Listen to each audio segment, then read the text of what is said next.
একটু উদাহরণ দেয়, আমাদের ওখানে এক লোক, নাম ছিল তার আব্দুল সালাম। উনি বললেন, আমার নিজ কানে শোনা কথা, আমি নিজ চোখে দেখে এসেছি, ওখানে ছিলাম। বলল, আল্লাহ পানি দেবে না, জোর করে আল্লাহ তাআলার কাছ থেকে পানি নেব। পানি আল্লাহ পানি দেওয়ার কে? পানি আমি নেব, আমি মেশিন, আমি পাইপ পুঁতবো, পানি ওখান থেকে নেব। আল্লাহ বল সবুর কর। এক জায়গায় বোরিং করলেন, পানি নাই।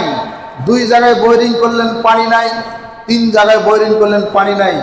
4 জায়গায় বোরিং করলেন, পানি নেই। 5 জায়গাতে যখন হলো, তখন হাউ মাউ করে কাঁদতেছে, আল্লাহ আমি ভুল করেছি, এটা আমার ভুল, আমি বুঝতে পারিনি। আল্লাহ আল্লাহ তাআলার কাছে অনুতপ্ত হয়ে